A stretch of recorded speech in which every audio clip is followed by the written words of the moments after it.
Hello everyone. आज हम DNA replication के बारे में पढ़ेंगे। जो पिछले वीडियो में हमने डीएनए रेप्लिकेशन का बेसिक देखा था, उससे नेक्स्ट आज हम पढ़ने वाले हैं। तो चलिए स्टार्ट करते हैं। कल हमने जो पिछला वीडियो आया था डीएनए रेप्लिकेशन का, उसमें हमने डीएनए रेप्लिकेशन का बेसिक देखा था कि रेप्लिकेशन क्या होता है। Replication, DNA replication is a biological process जिसमें सेल अपनी एक कॉपी बनाती है, जिसे बोलते हैं डीएनए का रेप्लिकेशन। तो ये सब हमने पिछले वीडियो में देखा था। आज हम नेक्स्ट देखने वाले हैं। बेसिक देख लिया था कि रेप्लिकेशन के कितने मोड होते हैं। 3 मोड होते हैं, सेमी कंजर्वेटिव, कंजर्वेटिव और डिस्पर्सिव। और ये जो हाइपोथेसिस थी सबसे पहले किसने दी थी? वॉटसन एंड क्रिक ने। और जो रेप्लिकेशन का जो मोड होता है वो सेमी कंजर्वेटिव मोड ही देखने को मिलता है। और ये हाइपोथेसिस एक्सपेरिमेंटली किसने प्रूव की थी? वो मिचेल्सन एंड स्टोन ने। इसके अलावा सेंट्रल डोगमा क्या होता है? सेंट्रल डोगमा में डीएनए है, डीएनए से डीएनए का बनना ही, यानी कि डीएनए डबल करता है, अपनी कॉपी बनाता है, तो उसे हम बोलते हैं डीएनए रेप्लिकेशन। और जो डीएनए के पास में जो इन्फॉर्मेशन होती है वो आरएनए के अंदर इनकोड की जाती है, तो उसे हम बोलते हैं ट्रांसक्रिप्शन। और आरएनए से जब प्रोटीन बनता है तो उसे हम बोलते हैं ट्रांसलेशन। ये जो प्रोसेस होती है उसे हम बोलते हैं सेंट्रल डोगमा। अब रेप्लिकेशन के अंदर डबल स्ट्रैंडेड डीएनए होता है, जिसमें 5 प्राइम टू 3 प्राइम एक स्ट्रैंड होता है और 3 प्राइम टू 5 प्राइम। जो ये इनकी जो पोलैरिटी होती है 5 प्राइम टू 3 प्राइम और 3 प्राइम टू 5 प्राइम, इसे बोलते हैं एंटी पैरेलल। क्योंकि एक स्ट्रैंड की पोलैरिटी देखने को मिलती है 5 प्राइम टू 3 प्राइम, दूसरे की 3 प्राइम टू 5 प्राइम, इसे ही हम बोलते हैं एंटी पैरेलल। और न्यूक्लियोटाइड क्या होते हैं? न्यूक्लियोटाइड जिसमें नाइट्रोजनस बेस होता है, पेंटोज शुगर होता है और फॉस्फेट होता है, तो इसे बोलते हैं न्यूक्लियोटाइड। और वहीं पे हम बात करें न्यूक्लियोसाइड की, तो उसमें से फॉस्फेट को रिमूव कर देते हैं। फॉस्फेट नहीं होता है तो उसे हम बोलते हैं न्यूक्लियोसाइड। ये बेसिक हमने देखा था। नाइट्रोजनस बेस का मीनिंग होता है प्यूरिन या पायरिमिडिन। प्यूरिन और पायरिमिडिन की बात करें तो प्यूरिन में ए और जी होता है, मीन्स की एडेनिन और ग्वानिन वो प्यूरिन कहलाता है, और थाइमिन और साइटोसिन है वो पायरिमिडिन। तो ये न्यूक्लियोटाइड था। ये सब बेसिक बातें हमने पिछले वीडियो में की हुई हैं। Basic concept of DNA replication के लिए सबसे पहले क्या होता है? टेम्पलेट डिपेंडेंट प्रोसेस होती है। और टेम्पलेट डिपेंडेंट में भी न्यू न्यूक्लियोटाइड्स जो ऐड होते हैं, जो नया स्ट्रैंड जो बनता है वो कॉम्प्लीमेंट्री और एंटी पैरेलल होता है टेम्पलेट स्ट्रैंड का। मीन्स अगर एक template 5 prime to 3 prime direction में है तो दूसरा क्या होगा? उसका जो एंटी पैरेलल होगा 3 प्राइम टू 5 प्राइम, वो कॉम्प्लीमेंट्री बेस पेयरिंग करेगा। और जो रेप्लिकेशन की जो प्रोसेस होती है वो always 5 prime to 3 prime direction में देखने को मिलती है।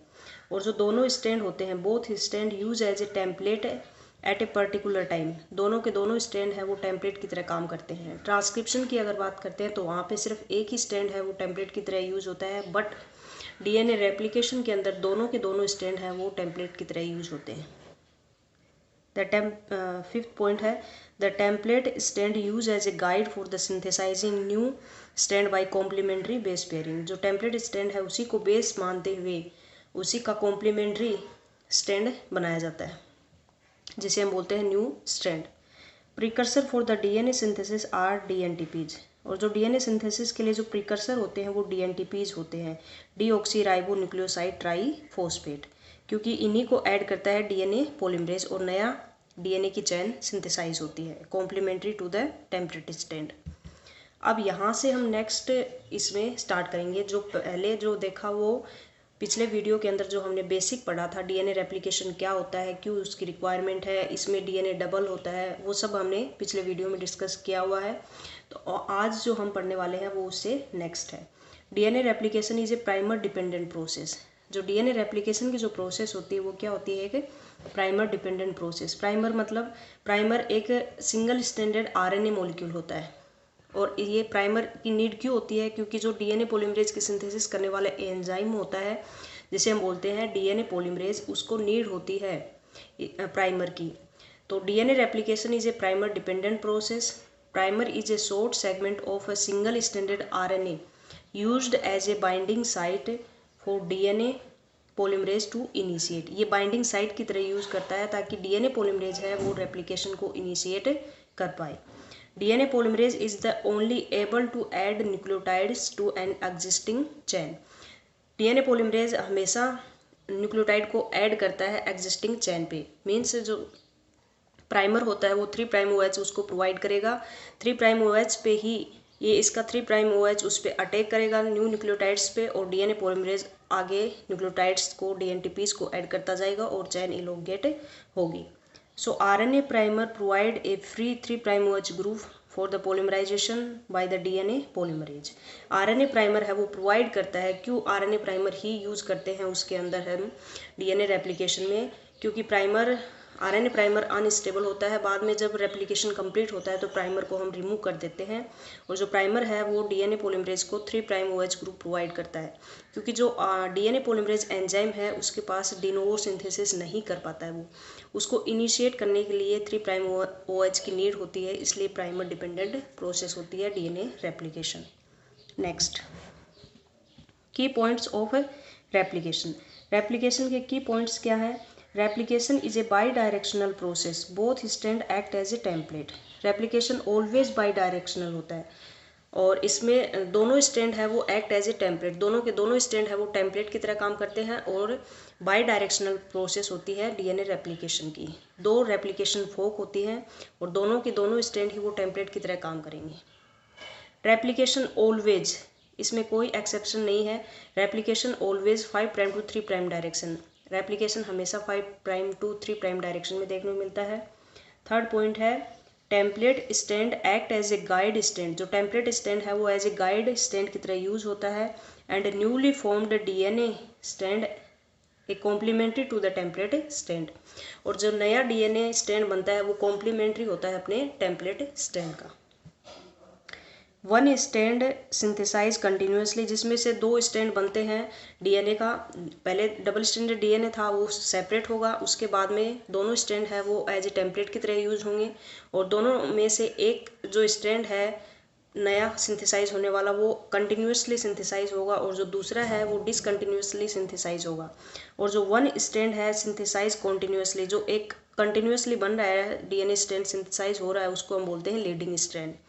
And well other strand synthesize discontinuously, that is known as a lagging strand, उसे हम बोलते हैं लैगिंग स्ट्रैंड। ये की पॉइंट्स हैं रेप्लिकेशन के, 4 point. Next, basic requirements. Basic requirements क्या होती हैं डीएनए रेप्लिकेशन के अंदर, क्या क्या कैसे जो प्रोसेस होती है, क्या उसकी बेसिक रिक्वायरमेंट है? सबसे पहले डीएनए टेम्पलेट होता है, टेम्पलेट होते हैं, दोनों स्टैंड टेम्पलेट की तरह काम करते हैं। उसके बाद प्राइमर होता है, प्राइमर के बाद में डीएनटीपीज होते हैं, डीएनए पॉलीमरेज होता है, हेलिकेज होता है, एसएसबी होता है। SSB single strand binding protein है।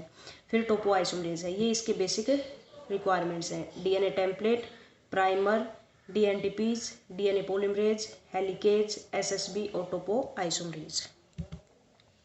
अब हम बात करेंगे प्रोकैरियोटिक रेप्लिकेशन एंजाइम की। प्रोकैरियोट में रेप्लिकेशन के अंदर इन्वॉल्व होने वाले एंजाइम्स जो कि रेप्लिकेशन को इनिशिएट करवाएंगे, आगे उसको प्रोसीड करेंगे इनिशिएशन, इलोंगेशन और टर्मिनेशन के लिए। उसमें कौन कौन से एंजाइम है प्रोकैरियोट के, उनके बारे में हम डिस्कस करने वाले हैं। तो जो प्रोकैरियोटिक रेप्लिकेशन एंजाइम है उसमें सब 2 तरीके के होते हैं। पहला है टेम्पलेट डिपेंडेंट डीएनए पॉलीमरेज और दूसरा है template independent DNA polymerase. Template dependent मतलब टेम्पलेट डिपेंडेंट होकर डीएनए की सिंथेसिस करना। इसमें कोई टेम्पलेट की नीड नहीं होती है। वो जिसमें टेम्पलेट की नीड नहीं होती है वो कौन सा एंजाइम है? टीडीटी। टीडीटी क्या है? Terminal deoxy nucleotide. Terminal deoxy nucleotide है जो कि टेम्पलेट इंडिपेंडेंट डीएनए पॉलीमरेज है। और जो टेम्पलेट डिपेंडेंट डीएनए पॉलीमरेज है वो कौन कौन से हैं? DNA polymerase first, DNA polymerase second, DNA polymerase third, DNA polymerase fourth और डीएनए पॉलीमरेज फिफ्थ। ये 4-5 टाइप के हैं वो टेम्पलेट डिपेंडेंट डीएनए पॉलीमरेज है। एक है वो टेम्पलेट इंडिपेंडेंट डीएनए पॉलीमरेज है जिसे हम बोलते हैं टीडीटी, टर्मिनल डीऑक्सी न्यूक्लियोटाइड। ये प्रोकैरियोटिक रेप्लिकेशन एंजाइम है। डीएनए पॉलीमरेज का फंक्शन क्या होता है, क्या काम करते हैं, इनके पास में कौन कौन सी एक्टिविटी है, वो सब देखेंगे। तो सबसे पहले हम अगर बात करें डीएनए पॉलीमरेज फर्स्ट की, तो फर्स्ट के अंदर तीनों एक्टिविटी पाई जाती है। पॉलीमराइजेशन एक्टिविटी सभी के पास में है। डीएनए पॉलीमरेज फर्स्ट के पास, सेकंड के, थर्ड और फोर्थ और फिफ्थ, तीनों के 500 टाइप के जो भी डीएनए पॉलीमरेज हैं, फिफ्थ 5 तरह के, उनके पास सबके पास में पॉलीमराइजेशन एक्टिविटी होती है। 5' to 3' पॉलीमराइजेशन एक्टिविटी। उसके बाद अगर हम प्रूफ रीडिंग एक्टिविटी की बात करें, जो कि 3 prime to 5 prime exonuclease activity, इसको हम प्रूफ रीडिंग एक्टिविटी बोलते हैं। ये प्रूफ रीडिंग एक्टिविटी होती है डीएनए पॉलीमरेज फर्स्ट के पास में, सेकंड के पास में और थर्ड के पास में। लेकिन फोर्थ और फिफ्थ के पास में जो प्रूफ रीडिंग एक्टिविटी है वो अब्सेंट होती है, इनके पास नहीं पाई जाती। फिर है 5 prime to 3 prime exonuclease activity. Exonuclease activity है जो कि 5 प्राइम टू 3 प्राइम है, मीन्स कि इसमें प्राइमर रिमूवल एक्टिविटी भी बोलते हैं इसको। और ये जो प्राइमर रिमूवल एक्टिविटी है वो सिर्फ प्रेजेंट होती है डीएनए पॉली फर्स्ट के पास में। बाकी जितने भी एंजाइम हैं सेकेंड, थर्ड, फोर्थ और फिफ्थ, उनके पास सबके पास में वो एक्टिविटी अब्सेंट होती है।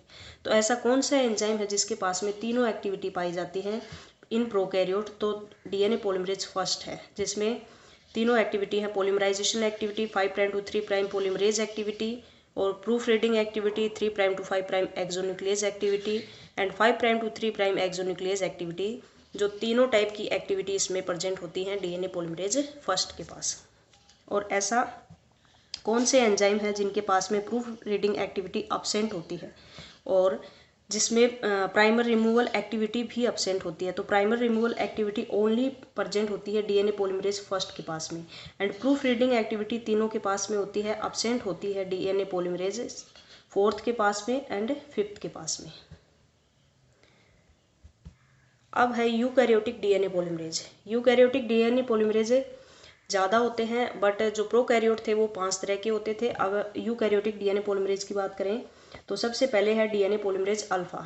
अल्फा क्या काम करता है? ये प्राइमर सिंथेसिस करता है, प्राइमर को सिंथेसाइज करता है। उसके बाद है डीएनए पॉलीमरेज बीटा, जो कि रिपेयर सिस्टम में इन्वॉल्व होता है।